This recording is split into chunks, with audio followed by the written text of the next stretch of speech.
দেখুন, কেউ যদি অন্যায় করে তাকে শাস্তি দেওয়া হয়, তাই কান ধরে উঠবোস করানো হয়েছে। কোথায়? বীরভূমের আহমেদপুরে। সেখানে খাদ্য সুরক্ষা দপ্তরের হানা আর ব্যবসায়ীকে কান ধরে উঠবোস। মিষ্টি ও বিরিয়ানির দোকানে অভিযান। একাধিক দোকানে মিলেছে বাসি মিষ্টি এবং মাংস, অর্থাৎ বাসি খাবার দেওয়ার কারণে ব্যবসায়ীকে কান ধরে উঠবোস। পচা বাসি খাবার রাখায় শাস্তি দেওয়া হলো ব্যবসায়ীকে। তোমার লাগাটা থাকবে, কিছু করবেন না। এগুলো কেন তৈরি করো? ব্যাস ছাড়ো, কেন তৈরি করো? এই তুই নামা,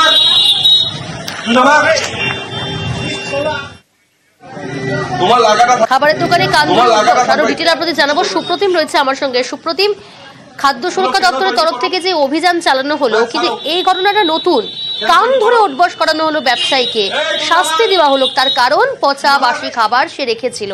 কতদিন ধরে এই দোকান চালাচ্ছিল এই ব্যবসায়ী, কি জানাচ্ছেন এবং কি ব্যবস্থা নেওয়া হলো খাদ্য সুরক্ষা দপ্তরের তরফ থেকে? দেখো, বীরভূমের আহমদপুরে আজকে কিন্তু হঠাৎ করে খাদ্য সুরক্ষা দপ্তরের আধিকারিকরা অভিযান চালায় বিভিন্ন খাবারের দোকানে। কিন্তু খাবারের দোকানে অভিযান চালিয়ে যে সমস্ত জিনিস ঘটনা উঠে এলো তা কিন্তু যথেষ্টই ভয়ঙ্কর। কারণ এসব জিনিস সাধারণ মানুষকেই বিক্রি করা হতো। কোথাও কোনো দোকানে গিয়ে পাওয়া গেল যে সংরক্ষণ করে রাখা রয়েছে পচা বাসি মাংস, বা আবার কোথাও রাখা রয়েছে যে অনেক দিনের পুরনো মিষ্টি, আবার কোথাও যে সিঙ্গারা এবং জিলাপি।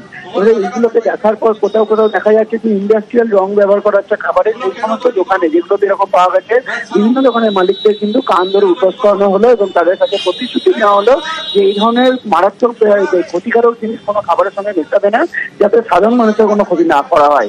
এবং তার পাশাপাশি বেশ কিছু দোকানে অভিযান চালানো হয়েছে যেগুলো কোনো লাইসেন্স নেই, ফুড লাইসেন্স নেই, যাদের কাছে নির্দিষ্ট সময় দেওয়া হয়েছে তার মধ্যে যদি ফুড লাইসেন্স তারা না করে তাহলে কিন্তু কড়া পদক্ষেপ নেবে। এবং যে দোকানটা একটা বিরিয়ানির দোকান, সেখানে একটা পচা মাংস রয়েছে, কোথাও ইন্ডাস্ট্রিয়াল রং রয়েছে, এবং সেই সমস্ত দোকানের মালিকের কিন্তু এই কান ধরে উঠবোস করানো হলো। অর্থাৎ তাদেরকে শেখানো হলো যে এই ধরনের যেন ঘটনা তারা না করে, যাতে সাধারণ মানুষ এই সমস্ত খাবার খেয়ে না ক্ষতিগ্রস্ত হয়। তোমার লাগাটা থাকবে। কি হয়েছিল? কান ধরে উঠবোস করাইলে কেন? ওই রং পেয়েছিল, কামধেনু রং পেয়েছিল। কারা করালো? ইন্সপেক্টর লাইসেন্স থেকে বললো লাইসেন্স করতে, স্যার ঠিক কথাই বললে এই গোটা ডকুমেন্টস দিয়ে আমার কাছে আসতে, আমি লাইসেন্সটা করে দেবো, এইখানে টাঙিয়ে দেবো। কিছু রং জাতীয় কামধেনু রং টং এগুলো পাওয়া গেছে, ওই 2-4 প্যাকেট পাওয়া গেছে, বলা মাত্র আমি ফেলে দিয়েছি। আর আপনাকে কান ধরে উঠবোস কেন করালো? ওই রঙের লেগে। কোথায় করালো কান ধরে উঠবোস? এই দোকানের এইখানে। আমরা আজকে দেখতে পেলাম বিভিন্ন জনের, কারোর হয়তো লাইসেন্সটা প্রপার নেই, কেউ হয়তো অবৈধ রং ব্যবহার করছেন, যে রঙগুলো খাওয়ার জন্য স্বাস্থ্যের পক্ষে একেবারেই অনুপযুক্ত। প্রত্যেকটি ক্ষেত্রেই প্রায় দেখা গেছে যে হাইজিন একবারেই মেনটেন হচ্ছে না। তাদেরকে বলা হয়েছে প্রপারলি হাইজিন মেনটেন করতে। লাইসেন্সের ক্ষেত্রেও তাদেরকে কাউকে 7 দিন, কাউকে 15 দিন সময় দেওয়া হয়েছে লাইসেন্স যাতে সঠিকভাবে তারা বানিয়ে নেন, কারণ অধিকাংশ জনেরই লাইসেন্স নেই। এক্ষেত্রে আমরা একটা কথা বলতে পারি যে কিছু দুষ্টচক্র চলছে, যারা কিনা মানুষকে ভুল বুঝিয়ে, ব্যবসায়ীদেরকে ভুল বুঝিয়ে তাদেরকে একটা করে 100 টাকা রেজিস্ট্রেশন করে দিচ্ছে, যেটা হকারদের দেওয়া উচিত। এবং তারা ব্যবসায়ীরা তাদের অনভিজ্ঞতার কারণে বা তারা জানেন না বলে তারা অধিকাংশ ক্ষেত্রেই সেইটা নিয়েই কিন্তু ব্যবসা চালিয়ে যাচ্ছে। দেখুন, খড়িবাড়ির বুড়াগঞ্জে দখলমুক্ত করা হলো সরকারি জমি। 10 কাঠা 20 কাঠা নয়, 44 কাঠা সরকারি জমি দখলমুক্ত করা হলো। দেখুন, দখলমুক্ত সরকারি জমি ঘুরিয়ে দেওয়া হলো অবৈধ নির্মাণ। অবৈধ নির্মাণ ভেঙে বসানো হলো সরকারি কাজ। আর্ট মুভার দিয়েই ভেঙে ফেলা হলো সেই অবৈধ নির্মাণ। একই সঙ্গে সরকারি বোর্ড সেখানে বসানো হলো অবৈধ নির্মাণ ভেঙে। প্রতিনিধি বিশ্বজিৎ মিশ্র রয়েছে আমার সঙ্গে। বিশ্বজিৎ, দখল করে নেওয়া হয়েছিল সরকারি জমি, 10 কাঠা 20 কাঠা নয়, 44 কাঠা সরকারি জমি। সেই জমি দখল মুক্ত করা হলো এবার। বিষয় শোনা যাচ্ছে? খুব সম্ভবত যোগাযোগ বিচ্ছিন্ন হয়েছে, আমরা আবারও যোগাযোগ করার চেষ্টা করছি। 44 কাঠা সরকারি জমি দখল মুক্ত। খড়িবাড়ির বুড়াগঞ্জে দখল মুক্ত করা হলো এইভাবে সরকারি জমি। আর্ট মুভার দিয়ে ঘুরিয়ে দেওয়া হলো অবৈধ নির্মাণ। অবৈধ নির্মাণ ভেঙে বসানো হলো সরকারি বোর্ড। বিশ্বজিৎ রয়েছে, আরো ডিটেল জানাবে বিশ্বজিৎ। দেখো, জেলা প্রশাসনের কাছে অভিযোগ দিয়েছিল যে 44 কাঠা জমি এই বুড়াগঞ্জের ডাঙ্গরভিটার টন্নাজোতে দখল করা ছিল। সেই অভিযোগের ভিত্তিতে জেলা প্রশাসন এদিন ব্লক প্রশাসন পুলিশকে সঙ্গে নিয়ে এই সরকারি জমি দখলমুক্ত করে। সেখানে অবৈধ নির্মাণ ছিল, সেই নির্মাণ ভেঙে দেওয়া হয় এবং সেখানে সরকারি বোর্ড লাগানো হয়। প্রায় 44 কাঠা জমি, যেই কাঠা জমি দীর্ঘদিন ধরে এই দখলদার এখানে দুলাল বর্মনের নামে ছিল, যিনি কিন্তু এই মাদকের ব্যবসার সঙ্গে যুক্ত ছিলেন বলে অভিযোগ দিয়েছিল জেলা প্রশাসনের কাছে। তারপরে এই প্রশাসন এই আট মুবার চালিয়ে এই অবৈধ নির্মাণ ভেঙে দেওয়া হয় এবং যা সরকারের খতিয়ান মুক্ত জমিতে কিন্তু অন্তর্ভুক্ত করা হয়েছে। এই ঘটনায় কিন্তু স্থানীয় যারা গ্রামবাসী রয়েছেন তারা কিন্তু প্রশাসনের ভূমিকায় অত্যন্ত খুশি। বেশ,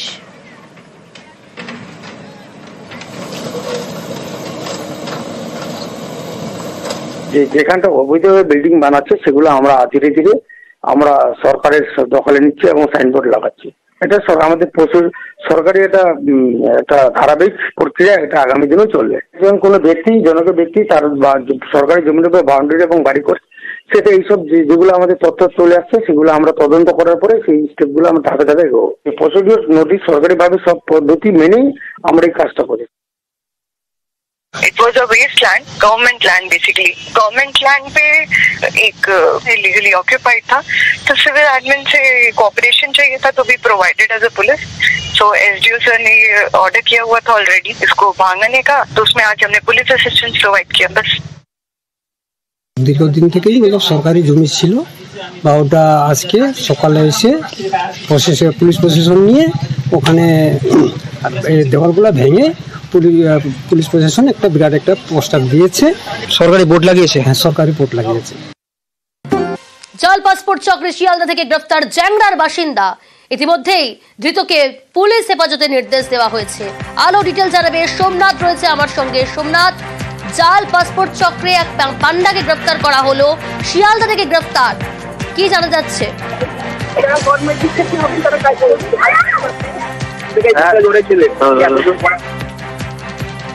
সোমনাথ, তোমার কথা একেবারে স্পষ্ট শোনা যাচ্ছে না। আপনাদের জানিয়ে রাখবো, জাল পাসপোর্টে পুলিশ হেফাজত, শিয়ালদা থেকে গ্রেফতার জ্যাংড়ার বাসিন্দা। ভুয়ো নথি দিয়ে পাসপোর্ট তৈরির চক্র ফাঁস, এক আধারে বিভিন্ন ব্যক্তির নামে পাসপোর্ট। অভিযোগ মিলতেই তদন্তে ভদ্রেশ্বর থানা। শিয়ালদা স্টেশন থেকে জালে চক্রের এক পান্ডা। আরো ডিটেল জানাবে সোমনাথ রয়েছে আমার সঙ্গে। সোমনাথ, হ্যাঁ দেখো, আগেও দেখা গেছে এই যে বিভিন্ন একটাই আধার কার্ডের নাম্বার দিয়ে বিভিন্ন নাম চেঞ্জ করে করে পাসপোর্টের জন্য অ্যাপ্লাই করা, এবং গতকাল রাত্রিবেলা এই অভিযুক্ত ত্রিদীপ কুমার মণ্ডলকে শিয়ালদা স্টেশন থেকে গ্রেপ্তার করে নিয়ে আসে ভদ্রেশ্বর থানায় একদল পুলিশ, এবং আজকে চুচুড়া আদালতে তাকে তোলা হয়। চুচুড়া আদালতে তোলা এবং বারংবার দেখা যাচ্ছে যে হুগলিতে এরকম পাসপোর্ট জালিয়াতি চক্রে একটা ফাঁদ পেতে রয়েছে প্রতারণা যারা রয়েছে, এবং এই চন্দননগর পুলিশ কমিশনারেটে পুলিশ এই তদন্তে নেবে আবার একজনকে গ্রেপ্তার করে, এবং আজ তাকে চুচুড়া আদালতে তোলা হয়, এবং আগামী দিন কে এর সাথে জড়িত আছে নাকি সেটাও খতিয়ে দেখছে পুলিশ। বেশ,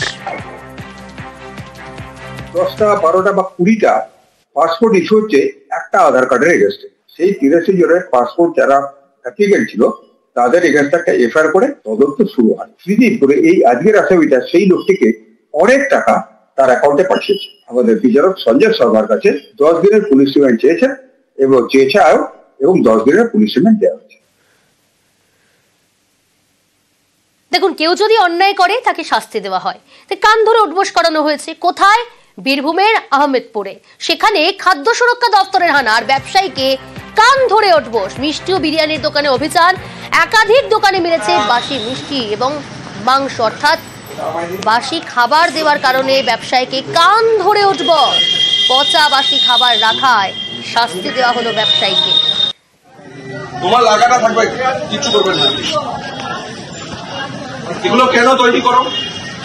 ব্যাস ছাড়ো, কেন তৈরি করো? এই তুই নামা,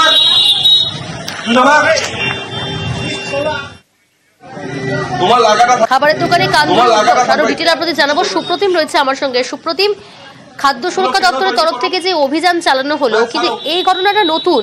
কান ধরে উঠবোস করানো হলো ব্যবসায়ীকে, শাস্তি দেওয়া হলো, তার কারণ পচা বাসি খাবার সে রেখেছিল। কতদিন ধরে এই দোকান চালাচ্ছিল এই ব্যবসায়, কি জানাচ্ছেন এবং কি ব্যবস্থা নেওয়া হলো খাদ্য সুরক্ষা দপ্তরের তরফ থেকে? দেখো, বীরভূমের আহমদপুরে আজকে কিন্তু হঠাৎ করে খাদ্য সুরক্ষা দপ্তরের আধিকারিকরা অভিযান চালায় বিভিন্ন খাবারের দোকানে। কিন্তু খাবারের দোকানে অভিযান চালিয়ে যে সমস্ত জিনিস ঘটনা উঠে এলো তা কিন্তু যথেষ্টই ভয়ঙ্কর। কারণ এসব জিনিস সাধারণ মানুষকেই বিক্রি করা হতো। কোথাও কোনো দোকানে গিয়ে পাওয়া গেল যে সংরক্ষণ করে রাখা রয়েছে পচা বাসি মাংস, বা আবার কোথাও রাখা রয়েছে যে অনেক দিনের পুরনো মিষ্টি, আবার কোথাও যে সিঙ্গারা এবং জিলাপি। এইগুলোকে দেখার পর কোথাও দেখা যাচ্ছে যে ইন্ডাস্ট্রিয়াল রং ব্যবহার করা হচ্ছে খাবারের। এই সমস্ত দোকানে যেগুলোতে এরকম পাওয়া গেছে, বিভিন্ন দোকানের মালিকদের কিন্তু কান ধরে উঠোস করানো হলো এবং তাদের কাছে প্রতিশ্রুতি নেওয়া হলো যে এই ধরনের মারাত্মক ক্ষতিকারক জিনিস কোনো খাবারের সঙ্গে মেশাবে না, যাতে সাধারণ মানুষের কোনো ক্ষতি না করা হয়। এবং তার পাশাপাশি বেশ কিছু দোকানে অভিযান চালানো হয়েছে যেগুলো কোনো লাইসেন্স নেই, ফুড লাইসেন্স নেই, যাদের কাছে নির্দিষ্ট সময় দেওয়া হয়েছে তার মধ্যে যদি ফুড লাইসেন্স তারা না করে তাহলে কিন্তু কড়া পদক্ষেপ নেবে। এবং যে দোকানটা একটা বিরিয়ানির দোকান, সেখানে একটা পচা মাংস রয়েছে, কোথাও ইন্ডাস্ট্রিয়াল রং রয়েছে, এবং সেই সমস্ত দোকানের মালিকের কিন্তু এই কান ধরে উদ্বোস করানো হলো, অর্থাৎ তাদেরকে শেখানো হলো যে এই ধরনের যেন ঘটনা তারা না করে, যাতে সাধারণ মানুষ এই সমস্ত খাবার খেয়ে না ক্ষতিগ্রস্ত হয়। তোমার লাগাটা থাকবে। কি হয়েছিল? কান ধরে উদ্বোস করাইলে কেন? ওই রং পেয়েছিল, কামধেনু রং পেয়েছিল। কারা করালো?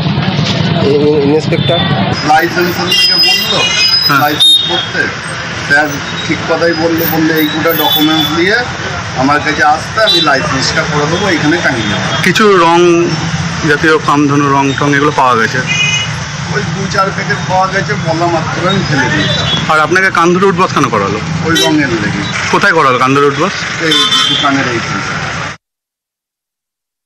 আমরা আজকে দেখতে পেলাম বিভিন্ন জনের কারোর হয়তো লাইসেন্সটা প্রপার নেই, কেউ হয়তো অবৈধ রং ব্যবহার করছেন, যে রংগুলো খাওয়ার জন্য স্বাস্থ্যের পক্ষে একেবারেই অনুপযুক্ত। প্রত্যেকটি ক্ষেত্রেই প্রায় দেখা গেছে যে হাইজিন একবারেই মেনটেন হচ্ছে না, তাদেরকে বলা হয়েছে প্রপারলি হাইজিন মেনটেন করতে। লাইসেন্সের ক্ষেত্রেও তাদেরকে কাউকে 7 দিন, কাউকে 15 দিন সময় দেওয়া হয়েছে লাইসেন্স যাতে সঠিকভাবে তারা বানিয়ে নেন, কারণ অধিকাংশ জনেরই লাইসেন্স নেই।